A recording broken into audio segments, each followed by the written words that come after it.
Good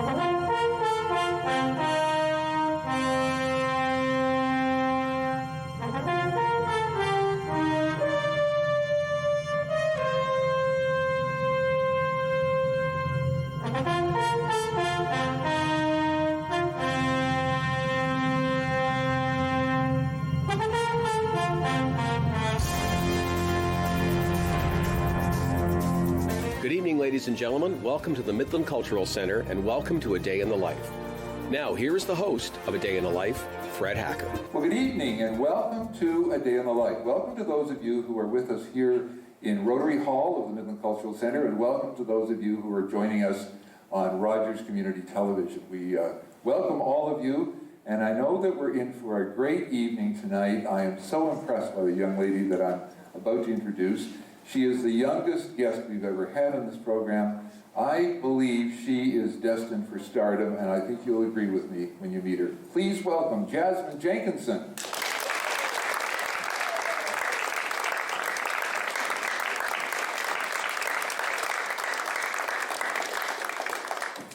Hey, Jasmine. Hi. How are you? I'm good, thank you. How are you? Good. Thank you so much for doing this. Thank you for having me. I know you have a busy life and university and exams, and you still have one more exam to write. So. Yeah, next week I have a drama exam. So you're a good sport to do this.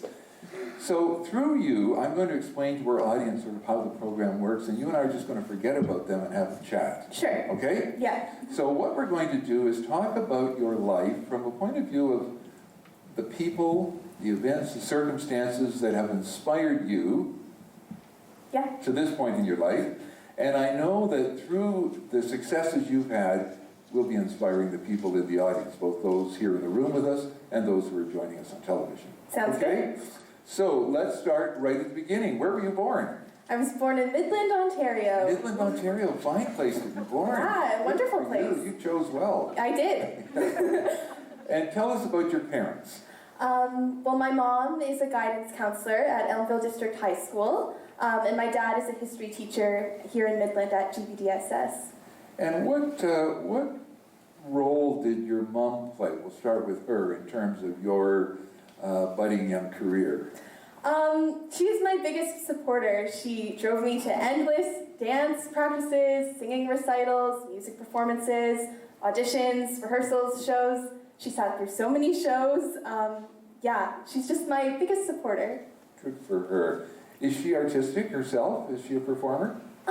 She did competitive dance growing up, so I get that from her, but that's about it. Okay.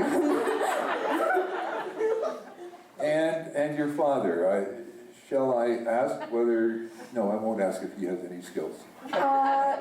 He tells great jokes. Yes, he does. Yes, he does. Yeah, okay.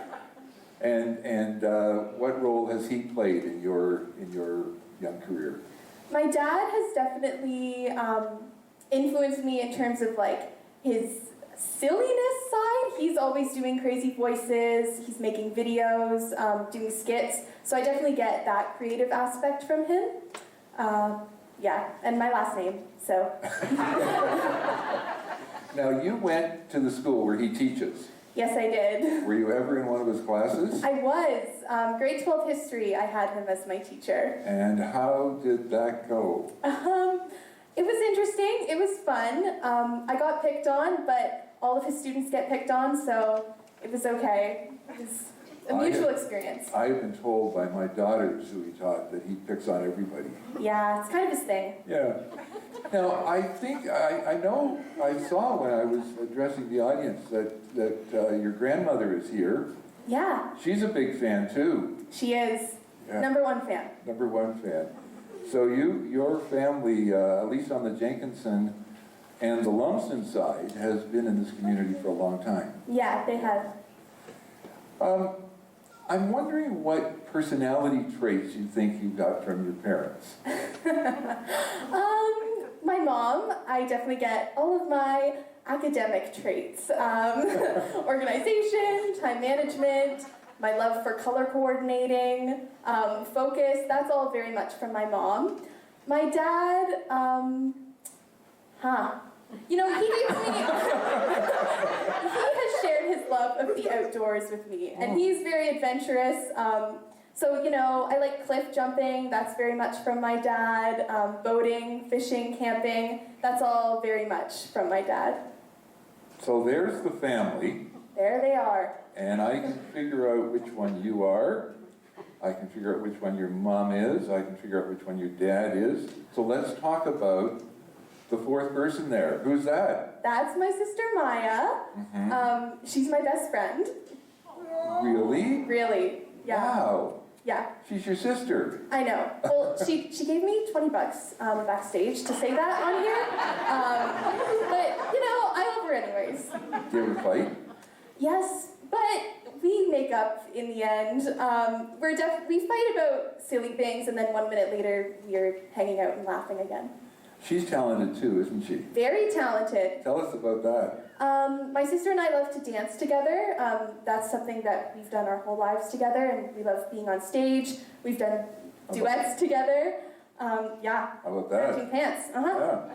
Great. Perfect. But she's also very unique in her own way. She's very athletic. She's a wicked sense of humor. She's amazing. Yeah. And she's musical. She plays the saxophone. Good for her. Yeah. She's in senior band. And she plays the saxophone. Does she play it well? She does. Excellent.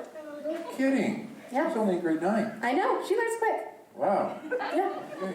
Well, my granddaughter plays tuba in the same band. Really? Yeah. Huh. Yeah.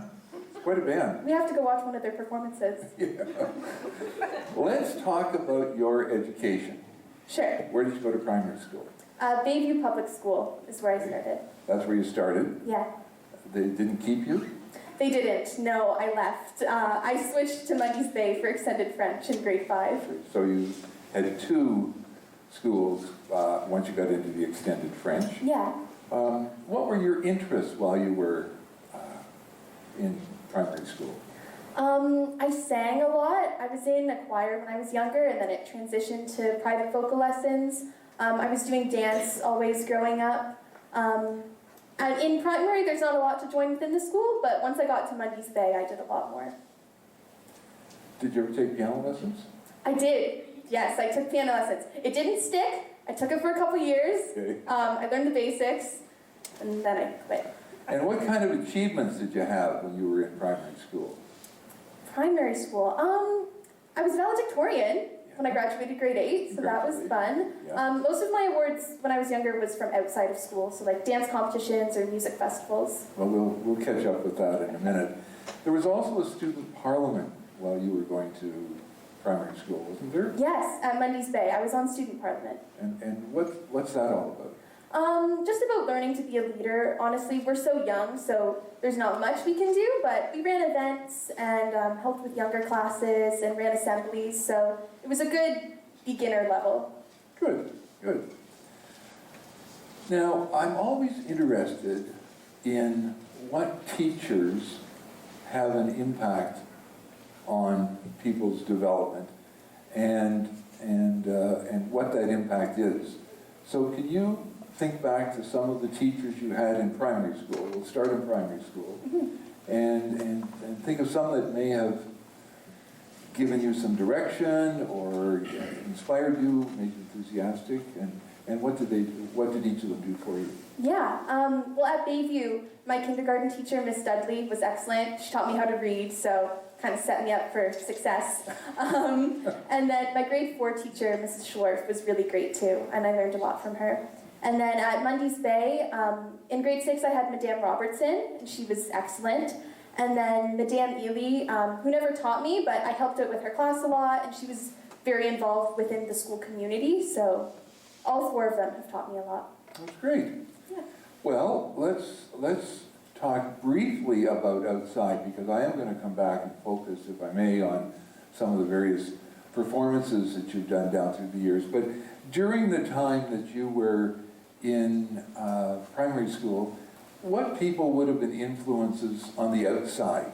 Outside, my dance teachers for sure, Stephanie Gendreau and Sarah Walker, have been inspirations to me my whole life, but when I was younger I was dancing with them and they taught me a lot about confidence and learning to be comfortable on stage, comfortable with my body dancing. And then my first singing teacher was Connie Tawes, and she taught me everything that I knew about music at the time and kind of set me up for continuing it. Now, you did some song and dance when you were fairly young. I did. Remember this picture? Yes, I do. That was when I was 12. I did Tomorrow from Annie, and I was singing and tapping on stage. I thought I was so cool. I won the Shirley Temple Award at a competition. It was a very big deal. Yeah. That is a big deal. It was a very big Yeah. deal. Well, that's a great picture. You're really into it, aren't you? Yeah. Now, let's talk about secondary school then. Where did you go to secondary school? George and Fay District Secondary School. Okay. Now, the new building was built while you were going to high school, wasn't it? Yeah. So I was in the old building for grade 9 and half of grade 10, and then we switched to the new building. Okay. How is the new building? It's gorgeous. Oh, it's amazing. I'm so glad that I got to go to school in that building. Looking at it from the outside, it looks like there were 5 architects and they didn't speak to one another. I know, with the blue and the green like glass on the outside. Yeah. Yeah. I mean, looks aren't everything. Yeah, right. The interior's great. Good. What were your interests while you were in secondary school? Oh, everything. Student council, link crew. I was in band. Band was a huge part of high school. I did a few school musicals. I was on science club for a couple years, so that was fun. Mm-hmm. Flag football. I played flag football. Good for you. Thank you. Any injuries? Yes. I broke my finger. It got stuck in a girl's pocket. Yeah, my parents were really impressed with that. Yeah, and that was the end of my football career. But short-lived. It was fun. Well, good for you. Thank you. Now, we will talk about your achievements at your graduation if we have time, because you had a lot of them. But pre your graduating year, can you tell us about some of the achievements along the way? Sure. Well, each year there's academic awards nights, so I got a few high marks in a couple of my classes, like top mark in music or something. In grade 11, I got top mark for my grade. For all the grade 11s? Yeah, so that was the T.J. Johnson Memorial Shield. Wow. Yeah, and then outside of school again, dance competitions and music festivals. Well done. Now, I asked you about influential teachers in primary school. How about secondary school? Yeah, Amanda Clark, for sure, was a huge inspiration.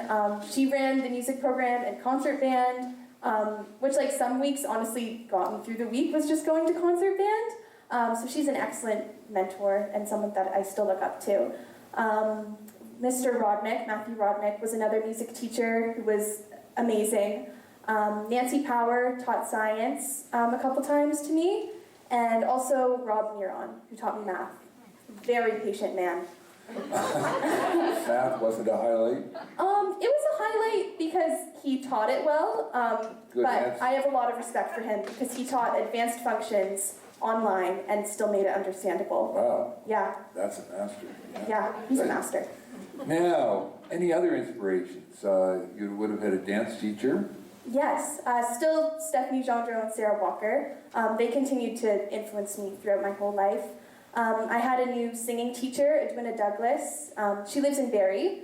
She was excellent. And then David Connolly from Drayton Entertainment. Okay. We'll come back and touch on that in a minute. Where's this? That is at the last dance competition I did. I'm 16 and I'm doing my song and dance solo. And where was that? In Nottawasaga. Okay. And how'd you do? I won. Oh. Well done. Now, we have another picture for you here. Can you tell us what you're doing here? I'm singing. This wasn't even a performance. This was taken at school. A girl I know was doing it for her photography class and needed someone, and I was like, please take pictures of me. So that's how I ended up with that. It's a great picture. Thank you. Yeah, I hope you used it in some of your applications. Yeah, I think I sent it in to something. An audition, maybe. Yeah, looks great. Now, you mentioned David Connolly. And who is he, where is he, and what role has he played in your development? David Connolly works with Drayton Entertainment. He does a variety of roles. He's an artistic director, but for me personally, he ran the youth programs, and he directed the shows that I've done with Drayton Entertainment. He's amazing. Everything he's taught me has gotten me to where I am. All of my acting training prior to school was from him, and he's really great at working with kids. Tell us about this. That was Legally Blonde. That was in summer 2019. That was the last show I did with David as a director. And that experience changed my life. It showed me that I needed to be an actor. Wow. Yeah. That's neat. So that is an inspiration. Oh, he's a huge inspiration. Now let's talk about your graduation. You won some very impressive recognitions. Can you tell us about some of them? Sure. I got the Governor General's Bronze Academic Medal. So that was for the highest average upon graduation. The T.J. Johnson Memorial Shield was for the highest average in grade 12. The Principal's Award for Leadership. The Bill Barnett Award. Let's stop for a minute. What's Yes. the Principal's Award for Leadership? What? That's just for being a good leader within the school. It's chosen by the principal, and it's given to 3 students. Oh, great. Yeah. And then you mentioned another. Yes, the Bill Barnett Award. That's for a student who is understanding, caring, demonstrates compassion for others, and then also volunteers within their school. Very good. Yeah, thank you. How about in your performing? Did you win an award for your music or your dancing or your... Yeah, at dance competitions, it depends. Dance competitions are weird. It depends on the competition and how they score and how they rank it. But overall marks for solos I've received, and then in singing competitions, just highest marks within my entry. Okay. Now, one of my friends told me that you also won the school's 100th anniversary. Yes. Is that what it is? I did. Yeah. Yeah, the MSS 100th Anniversary Award. That's exciting. So, you graduated last spring, Yeah. virtually. Yes. What was that like? You know what? I was kind of negative about it going into it because I really wanted to have an in-person graduation, but it was still so special. My family all came over. We watched the graduation in our living room. We got to wear whatever we wanted because we weren't in public. It was really special. So, this past summer would have been the summer after your graduation. Yes. What did you do for the summer? I worked with Parks Canada at Big Shoe Marine Railway. I was a summer student employee. I did so many jobs. I weed whacked. I learned how to weed whack. I mowed a lawn. I scraped a shed. I worked with boats. It was a very educational experience.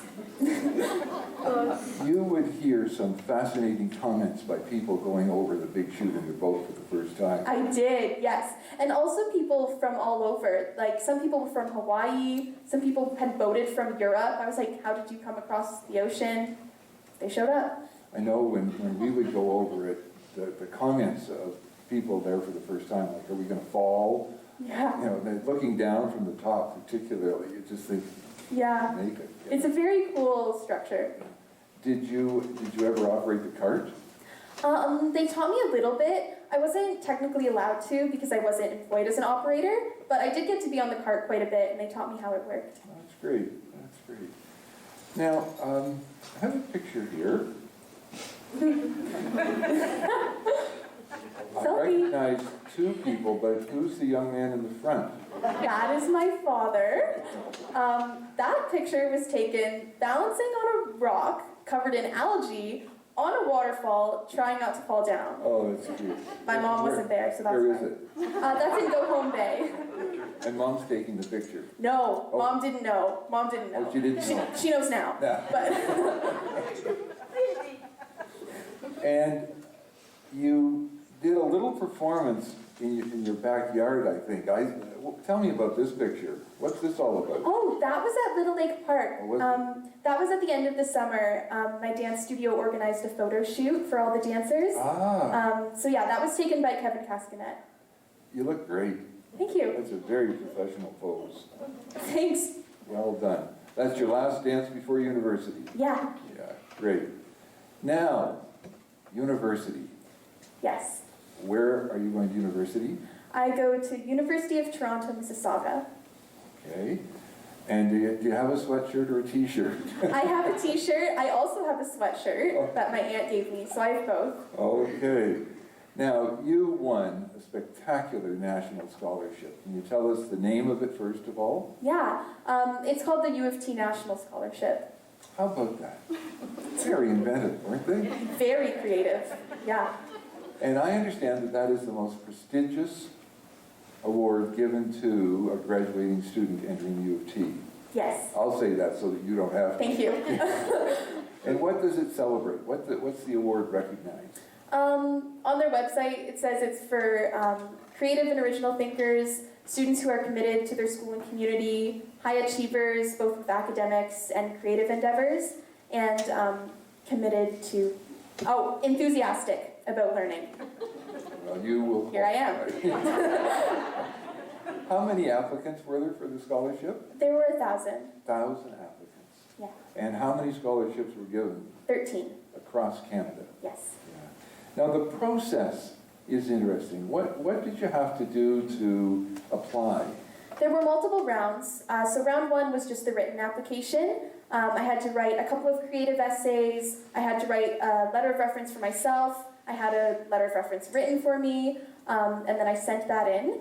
And then round 2, they saw it, they got back to me, and they needed an original work. So What kind of an original work? it could be anything you wanted, depending on the student. I sent in a recording of myself singing a song I had written about social media, so I sent that in, and then I made the interview round. And what's involved in the interview round? The interview round was 4 days. There was like group activities, it was all on Zoom. So there were group activities, and then I had a faculty interview with someone who is now my mentor actually at UTM, Wow. and a committee interview. And how long would that interview process take? The interviews were about an hour each. Okay. They were very intimidating. Over what period of time? I had a faculty interview on Tuesday and a committee interview on the Wednesday. Okay, wow. Very impressive. Was it frightening? Very. It was very frightening. But the kids, all the other applicants that I had met were really nice. Okay. So we were all in it together. That's good. So, on March the 31st at 3 p.m., I understand, Yes. was the time. What happened then? I was sitting at my kitchen table doing my online schoolwork, and then I got a little notification, and I knew they would email because they said they would get back to us before the end of the month, and it was March 31st. So I clicked on the email, and then it said that I had won the national scholarship, and I was like in shock. Wow. And I was so excited, and I had no one to tell because I was home alone. I know. So I called my mom. I hope so. Yeah. So what were your reactions? What kinds of things went through your mind? At first I thought it was fake because I read the email and I thought like maybe there had been a mistake or like I had won something but it wasn't the national scholarship. So I reread the email about 5 times and then I knew it was real. So then I called my mom and I think even still, you're in shock, just like disbelief that this could even happen. Yeah, and then we were really excited. My dad came home, heard the news, very exciting. I'm sure everybody would be excited. And there's a little celebration. Yeah, my cousins brought over balloons. Oh, that's cute. Yeah. That's great. Now, so you're at U of T. One of the things you have to decide on when you go to university is what program you're going to enroll in. So how did you decide what to study? It wasn't even a choice. I just had to. I had to study acting. So I applied to a bunch of schools, but U of T was definitely a top choice, even before the scholarship, just because it's joint with Sheridan College. So you have the academic rigor of a university degree, but the practical training from Sheridan. So do you spend part of your day or part of your week at the University of Toronto's Mississauga campus and part of your day or week at Sheridan? I do, yeah. How does that work? It's so fun. So Monday, Wednesday, Friday, I'm at UTM. And then Tuesdays, I get on a bus and I go to Sheridan for the day with my classmates. And we have acting in the morning and voice and movement in the afternoon. And then we get bused back. And then Thursdays, I'm at UTM, but I'm doing Sheridan crew classes. Okay, okay. Now, how many of you are in this program? There's 24 of us. And is it competitive? Is there competition between, I sort of have this image of people in actors or musicians sort of competing for roles and places. Do you compete with your fellow students? Honestly, I thought it would be like that. It is so uncompetitive.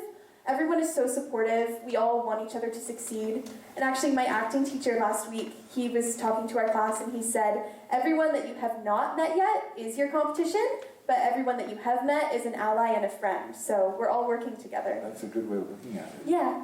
Can you tell us what courses you take, what individual courses you take? Yeah. So with UTM, this year I'm trying to fulfill some science and social science requirements just because I'm in first year. So I'm taking psychology, I took a writing course, education studies, and then I have a mandatory theater history course. And then next semester I'll still have psychology, political science, humans and nature, and then modern contemporary theater. Okay. Yeah. And those are the UTM courses. Mm-hmm. And what about the Sheridan courses? Are they? They're separate. Yeah. So this semester I had acting and then the actor's instrument, which is like voice and movement. Mm-hmm. And I had carpentry. It was very exciting. Really? Yes, every Thursday I had carpentry. In first year you learn about crew and how the backstage world works. And then next semester I'll have acting again, probably camera acting, voice, movement, and then my crew will be wardrobe. Wow. Yeah. That's a very full schedule. It's very full. It's very busy, but it's so fun. How big is UTM? How many students? 16,000. 16. And how many at the University of Toronto? In total? I'm not sure. More than 16,000. I think it's closer to 100. More than that? Okay. Somebody look it up and see if he's right.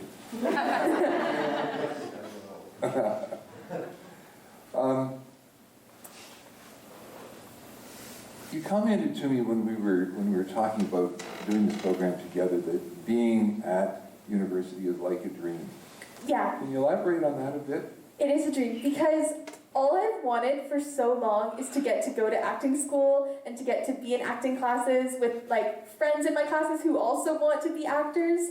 And it's all I've been wishing for so long, but now that it's happening, even though it's been a full semester, I still, at least once a week, I have a moment, I'll text my parents and I'll be like, guys, I'm at theater school, just reminding you that I'm here. It's crazy. Good for you. That's great. Well, let's talk a little bit about your performance, the performance side of your life. We talked about the schooling, Sure. and let's double back and talk about some of the other things you've done. So you started, did you do song and dance right from the beginning, really, both together? Almost. It was my first solo that I had done, was song and dance, and I just kind of stuck with it all the way through. Now, I have a picture here, and maybe you can tell us.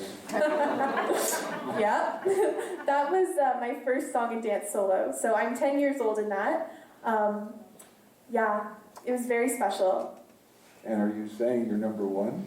No, that was my signature pose in the piece. It was called I Speak 6 Languages. Oh, that's the song. That's the title of the song. Okay. So I was very nerdy, very on brand, and that was the pose I did. So naturally, I am posing backstage for the camera. Oh, are you? Okay. Yeah. Well, that's No, that's me. Did you hear that? Yeah. Hi, Willow. I miss you. I miss you too. So, grade 6 and 7, Yes. you started working with Drayton. Yeah. Tell us about that, what roles you had. So I did their pantomime. So grade 6 it was Snow White the panto, and grade 7 it was Aladdin the panto. And both times I was in the children's chorus. Right. It was so fun. It was my first time doing an actual musical, and it was directed by David Connolly, who, Okay. like I said, is great with kids. Yeah. And what would your takeaway from that experience have been? That experience, A, taught me that there were other kids that existed outside of school and dance that came from other places, but also just how shows work and how magical it is to be in a show. And then you also did some Christmas musicals. Tell us about that. Yeah, that was with Heronia Players, directed by Sue Cook, and Connie Tawes was the musical director. Those were so fun. I got to come and be with the adults backstage. I got to wear Christmas sweaters. I remember like curling my hair for the performances. It was a very big deal. Oh, that's great. That's great. And what roles would you have played there? Just the generic kid characters. I think my character was named Zuzu both times because we just kind of did a sequel the second year of the first show. Right. And that was my first time having to learn lines on stage. When you got to your early teens, you were involved in some fundraising programs. Where were they, and what was that for? I think this was for the Georgian Bay Musical Theatre. Oh, yes.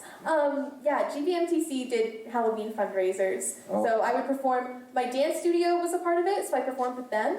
And then my high school was also a part of it, so I like kind of performed double. Okay. And where was that presented? That was at the rec center upstairs. They turned it, they had this stage and they like had fancy tables and they turned it into a fancy venue. Oh, that's great. That's great.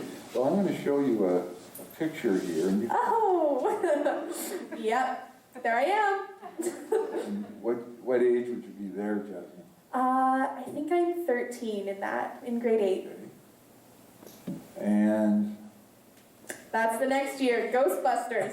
oh, is that what that That's is? Ghostbusters, yeah, with the band. Wow. That I'm 14 and very enthusiastic. Well, it looks great. Now, you also, as you got into secondary school, you were doing, obviously you told us about some of the things you were doing in school, but outside school you were doing some song and dance, and tell us about this. That was with Heronia Players. They did 25th annual Putnam County Spelling Bee when I was 15. And so I auditioned, and then I found out that they only wanted adults in the show, but then they were like, oh, actually, maybe we'll have a kid. So I was the lucky kid who got to be in it. And that was such a fun show. Everyone on the team, like the cast and the crew, were so amazing to work with. And they treated me like I wasn't a child, so it was a very unique experience. That's good. Now, are those judges behind you at the spelling bee? Yeah, within the show, yeah. Yes, yes. And they don't look very happy. No, they don't. No, I don't think they were a fan of me lying on the table. And actually, right after this picture, I like kicked my leg up in the air and almost hit one of them in the face. So they definitely weren't happy after that. In real life, they may not have been happy. Yeah, it was very natural acting. Now, is this when you sang a song that you'd already sung somewhere else? Yeah, so I Speak 6 Languages is from the 25th annual Putnam County Spelling Bee. And the character that I played happened to be the one who sings that song, so I got to reprise my role. Isn't that great? Yeah. I wonder how often that happens. I don't think very often, but it happened to me. That's cute. Now, grade 11, you left this area and you did a performance at St. Jacob's Yes. Playhouse.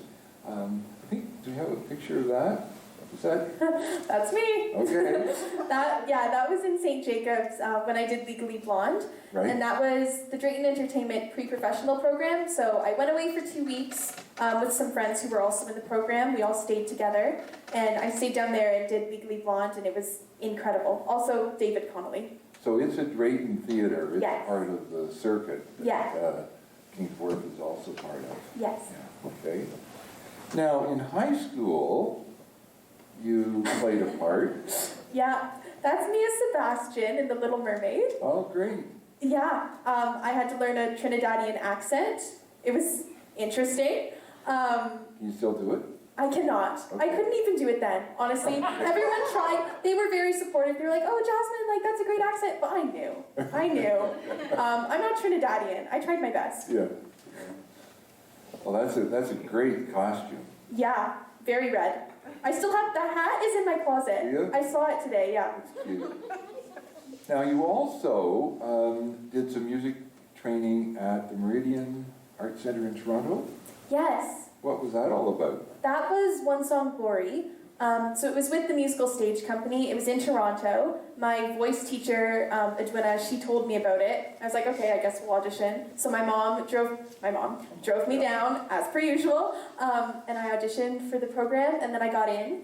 And so for 5 Saturdays in a row, I got to go downtown to Toronto and study musical theater there, and then we did a performance at the end. Wow. Yeah, I think we have a picture. Yes, there I am. Yeah.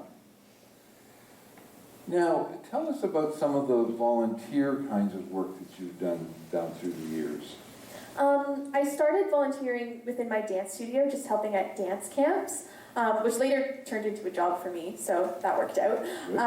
But also volunteering within the school. As a part of student council, we've done like clothing drives and food drives, volunteering at various like Terry Fox events, Remembrance Day ceremonies. So most of my volunteering has been through high school.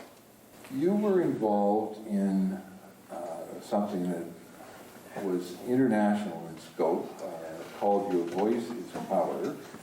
And I want to spend some time on that because this is really quite fascinating. First of all, for the benefit of our audience, both here in the hall and at home, what is Your Voice is Power? Your Voice is Power is a competition run by Amazon, Georgia Tech University, and Pharrell Williams through a program called Ear Sketch. And basically, you go through these modules and you learn about social injustice, racial inequality, entrepreneurship, sound engineering, and you learn how to code a song, and then you submit it. And what do you mean, code a song? Yeah. So it's like you have a computer, Yeah. and there's like different buttons on the side, and different numbers mean different sounds. So you just kind of figure out which numbers you like the sound of best, Okay. and then input it in. Okay. For the benefit of those who don't know, who's Pharrell Williams? Pharrell Williams is a very famous singer. He's American. Lots of people know him from Happy. It was a very hit song, Despicable Me, if you've seen that. But yeah. Okay. And why are Amazon, Georgia Tech, and Pharrell Williams doing this? What's their objective? They want to promote racial equality and also show that you don't need to have a ton of benefits in order to make music. So it's very much about making it accessible. Anyone with internet access and a computer can learn how to code. Ear Sketch, the program, is free. So it's just about leveling the playing field. And how did you come to enter it? I was in an online course with Elmvale District High School. It was World Cultures, and my teacher, Jacqueline Calder, who was amazing, included it as part of our school project. So I did it because I needed to for my grade. So did everybody in this class apply? They had an option. You could either code a song or write a 1,000-word essay. I was like, why would I write an essay when I could make a song? Yeah. So there were 2 options, but it was a school project. And so everybody in your class did either the essay or the song? Yes. And then did they all submit them to? I'm not sure. It wasn't mandatory that we submitted it, but the school project and the competition requirements were the exact same. So after I had finished, I was like, I've done all this work, I might as well just submit I it. was going to ask you why you entered, but that's why. Yeah. Okay. Describe your entry for us. So my song was inspired by the social injustices against George Floyd and the Black community as a whole, and inspired by the Black Lives Matter movement. So that's kind of how my song came to be. Yeah. Okay.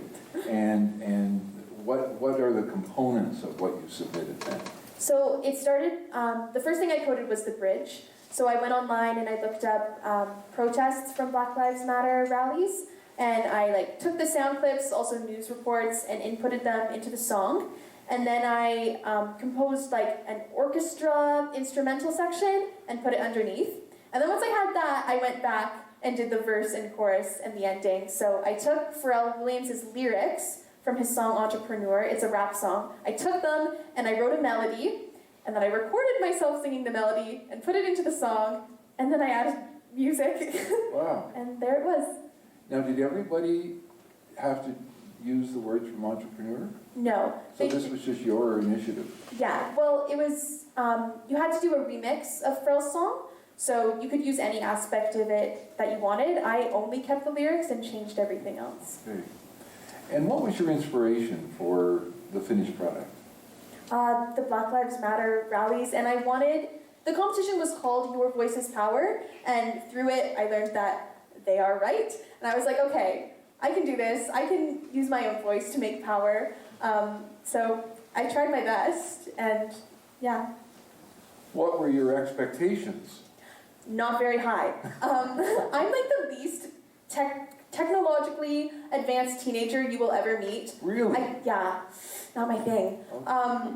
But I tried my best, and I learned how to code. It was easy for me because it was so focused on music, which I did have a lot of background in.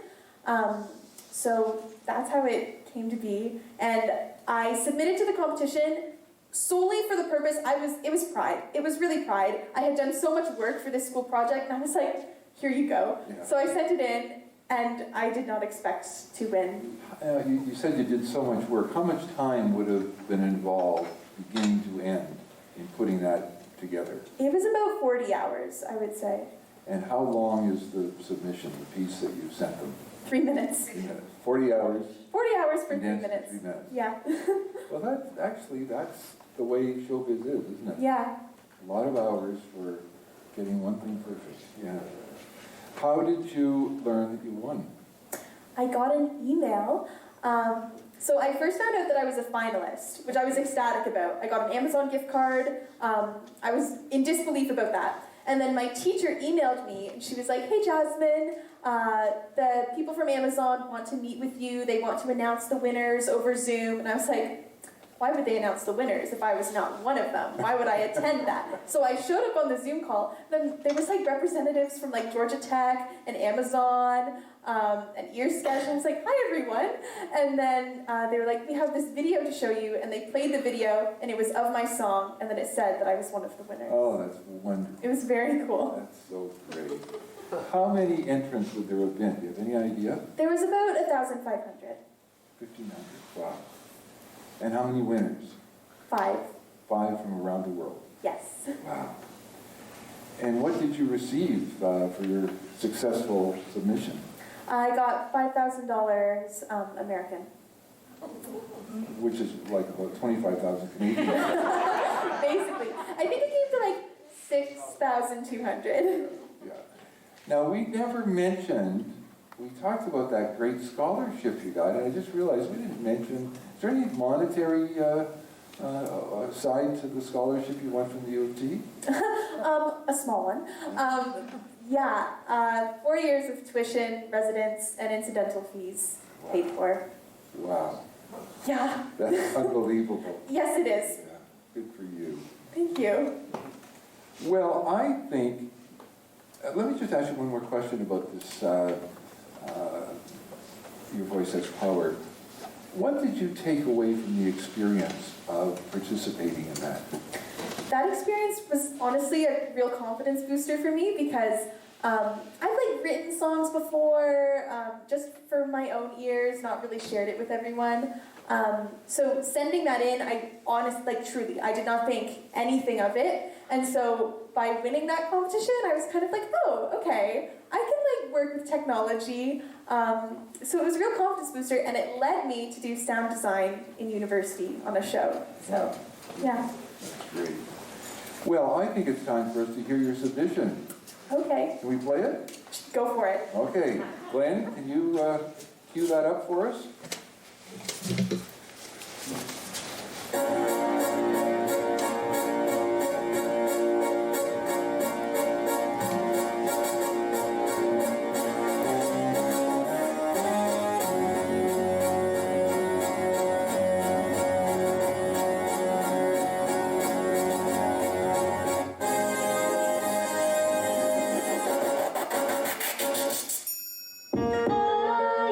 can vision. I know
That is great.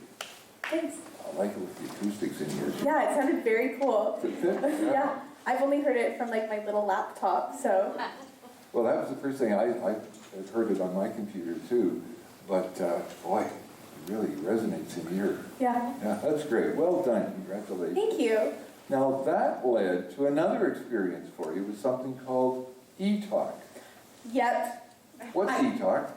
E-Talk is a television show that somehow I ended up on. I don't even know. Kristen Gable from Amazon, she's lead communications at Amazon Canada, emailed my mother and was like, oh hey, I'd like to set up some stuff for Jasmine. And we were like, okay. So she organized a ton of things for me, e-talk included. Wow. Yeah. And so, that's how you learned you were going to be on it, was through your mother talking to?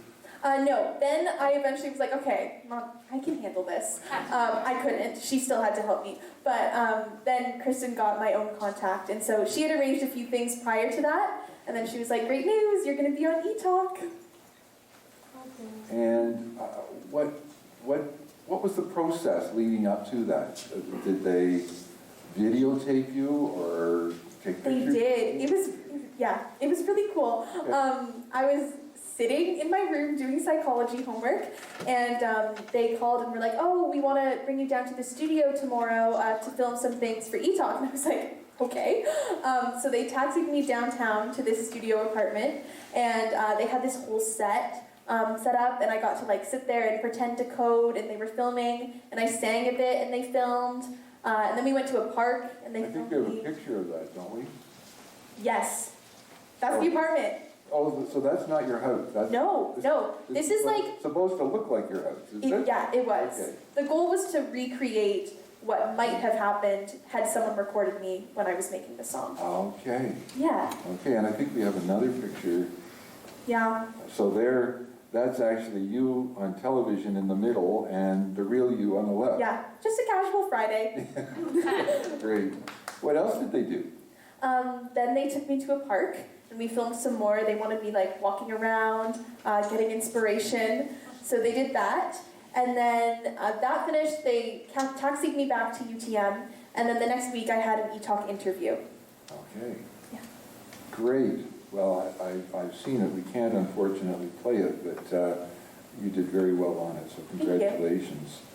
How much footage would they have shot in order to produce what I think was less than 2 minutes of television? Oh, I was there for like 2 hours filming. Really? Yeah, and some of the clips we took didn't even get used, which is fine. It was a cool experience to be filmed, honestly.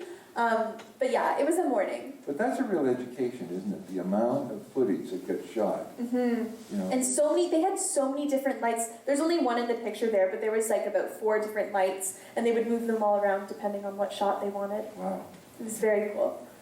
We look at a 30 or 60 second commercial and we think, well, no, that couldn't have taken long, but it may have taken months. Yeah, and it did, because I filmed it at the end of September, and Really? it came out in December. Yeah, wow. What are your friends saying about you being on e-talk? Most of them don't know. The ones that have found out have just like randomly Googled me and come across it, and then they'll send it to me and be like, excuse me, and I was like, yeah. But they're very supportive, and they probably think it's even cooler than I do. So yeah, Sure. they're really great. Sure. That's great. I want to just talk to you for a moment, because I think our audience, both here and at home, would be interested in reflections of a university student on university life. So, tell us what a typical day for you would be, a typical university day. Sure. I'll tell you Tuesdays, because those are my favorite days of the week. Okay. So I wake up around 7, and then I get on the bus, and I get bused to Sheridan. I have acting class for 3 hours. I have a 1 hour break, and then I have movement and voice class for 3 hours. Now, let me just slow you down a bit and we'll Yes. get back to the acting. What would happen in those 3 hours? What would you be doing? It depends on the day. The second half of the semester, we were working on scene studies, so a lot of script work, going through the script, learning about what beats we need to put where, when to pause, and then we would start on blocking. So getting the scene on its feet, learning how to interact with your scene partner and how to move around the stage. All of that happens within those 3 hours once a week.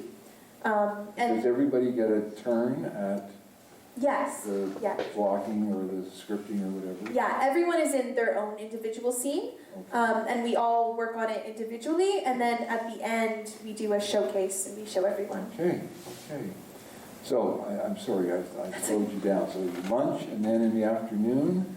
Movement and voice. It's called the actor's instrument. So it's just about, first year I've discovered is a lot about unlearning everything that we have been taught up to this point. So it's a lot about getting grounded, stretching, learning how to properly use your voice. All of that happens in the second 3 hours.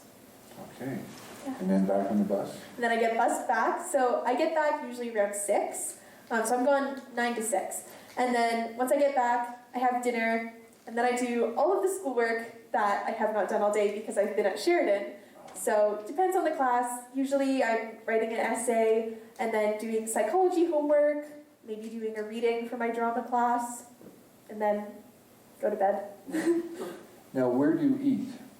Where do I eat? Across the road, there's a cafeteria. It's called Coleman Commons. It's part of the university. Yeah, it's part of the university. And you're living in residence? I am. How many in your residence? There are 3 of us that share an apartment, and we each have our own room. So Cool. it's very cool. It's amazing. Yeah. And what are they studying? My one roommate actually is in theater with me. Okay. We're in the same program, so that's been really fun. Yeah, And my other roommate studies forensic science. that's a bit different. Very different, yeah. I feel bad for her because we're always complaining. We're like, oh, we have so much reading to do. We have so much acting to do. And she's like, I'm doing physics and chemistry. So I feel for her. Yeah. What sorts of social activities do you get involved with on campus?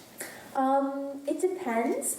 I recently worked on a play. I was doing sound and lighting design and also an assistant director because I wanted to try being behind the scenes. So that's what I've been working on for the past couple months. Good for you. Thanks. Good for you. Now, I think you have a great future ahead of you, Jasmine. Thank you. What do you foresee for your own future? Oh, After graduation, where do you go? I want to stay in the city. I want to keep acting, keep trying to be a performer, potentially do more schooling because I'm loving it so much. So parents, please let that happen. But yeah, stay in the city and keep performing. Why do you have to ask your parents? You're paying for your own education. That was a good point, Fred. Yeah. I am paying for my It's own. about time they came up to It's about time. Yeah. Now, are there graduate studies in dramatic arts? There are, yeah, at the St. George campus. Okay. You can do a master's. Downtown. Yeah. A master's of what? It depends. You can specialize. So my one TA is doing it on dramatic literature. My other is doing a master's on, I think it's like cinema studies, maybe. But really the dream is to keep acting. So. Okay, so now you sing, you dance, you act, and you play the saxophone. My sister does. I know. I'm not that skilled at the saxophone, unfortunately. Which of those do you think you'll pursue, or will you pursue them all? Everything, if I can. Acting is what I'm studying right now, but I'm still singing and dancing on my own time because I've spent so long doing them, I don't really want to give them up. So I think if I can be as well-rounded as possible and learn everything there is to know about everything, then I can just insert myself into any situation. We had a guest on this program when we first went virtual, when we first had to start doing it on Zoom because the facility here was closed down. Cynthia Dale, who is an actress. She did Street Legal, and she's a starlet at Stratford. And she refers to your skills as the triple threat. Yeah. And she says that you have to have it all to make it. You have to be able to sing, you have to be able to dance, you have to be able to act in order to make it. So you've got it all, Jasmine. Thank you. You're on your way. I'm trying. So which of those would you pursue? Is the acting the top of the pile for you? I think so, yeah. And the more that I've studied it, even though it's only been 3 months, the more I've fallen in love with it. So even within acting, I want to do movies, TV shows, commercials, plays, anything I can get my hands on, I'm happy with. Good for you. Well, we are going to now have to say goodbye to our television audience, although we're going to invite the audience here in the studio to stay with us. I do want to extend some thanks. I want to thank the folks from Rogers TV who are here taping this. This program will be played back in January on Rogers, and it will be available on demand on the MCC website and also on Rogers' website. I want to thank the staff at the Midland Cultural Center, Dan, our executive director, and Michelle, who does our promotion and marketing, and Victoria, who's our facilities, or our operations coordinator. And I want to thank Glenn up in the booth, who is helping us out with sound and light. I want to thank our season sponsors, Kathy Bales, Michelle Bishaw, and Jeff Holloway. Special thanks to Chris and Mark Thompson. I hope that you'll take those thanks back. Jasmine, I really want to thank you. This has been fun. You are the youngest guest we've ever had. I think you're the most enthusiastic guest we've ever had. And it's just been great talking to you. And we're going to talk some more after we say goodbye to our television audience. We do want to remind those of you on the television audience that our next program will come up in January. My guest will be Chester Graham, who has been referred to as the greatest athlete ever produced by Midland. And so thanks to all of you for watching, and we'll see you next time. Thank you.